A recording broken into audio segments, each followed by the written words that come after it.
In school we're only taught. This is a whole fast process. It's probably so ingrained in us that we don't really notice it, but we always convert right away the quanta, the energy. We always convert that right away. We convert that to a number, a finite thing. Like a judgment, um, or a money. Something like that. We always take the actual energy, the effort, and instantly convert it. We think the faster we're making these conversions, the better off we're going to be. But actually, if we slow down, we want to notice what we can notice, that we're taking the energy and we're wasting it. A lot of times we're wasting it. We're converting it right away, or if we convert it, we're not storing it anywhere. We're just blowing it. Like people get some new, um, piece of the puzzle. They almost corrupt themselves with the power of it.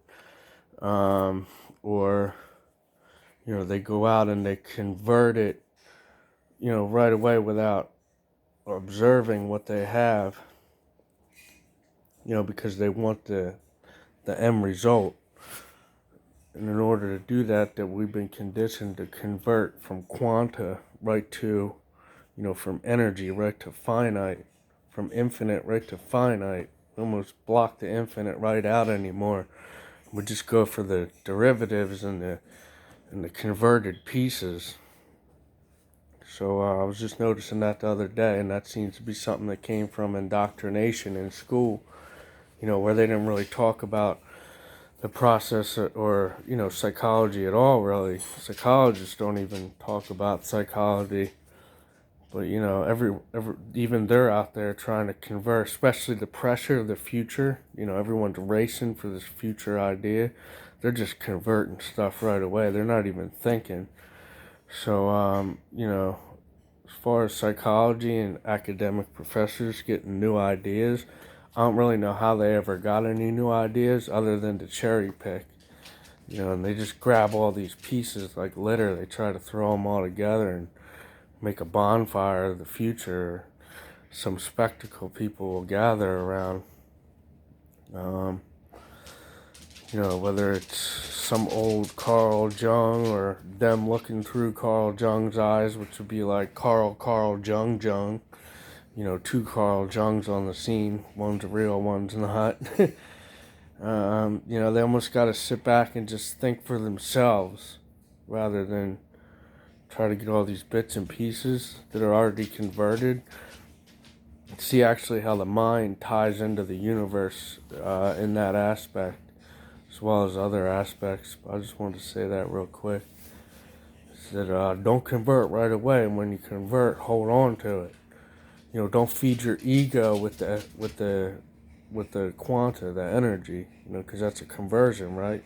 So you're converting all these things. You're like an engine. The engine's firing. It's going. It's accumulating miles. It's converting power into mileage. That's all comes from the fuel, man, the diesel, the oil. So if you want to think of it as that, you get some energy in your tank, right? You go and you convert that into success, completions. And then you have quanta left over from your accomplishments, which is energy. So you always want to be mindful of that process. You don't want to let anyone else, for any reason, convert your bricks, whatever you want to call them. You want to make sure you do all that yourself. It's like a sole controller of your area, the world within. If you control that world within, the world out yonder is going to respond better. You'll be able to build better out in the world. Um, I think that covers pretty much my whole thought that I was just having here. And I had some of this from the other day.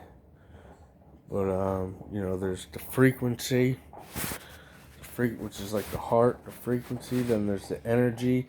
Then there's what that gets, which is the derivatives, the money, the cars, the hat. You get a hat, the clothes, the haircut, a shave. You know, then you start feeling good about that. That's in the reflection of an accomplishment. So you're even building quanta in the reflections of things, which is okay. You don't have to write the derivatives off as evil or bad.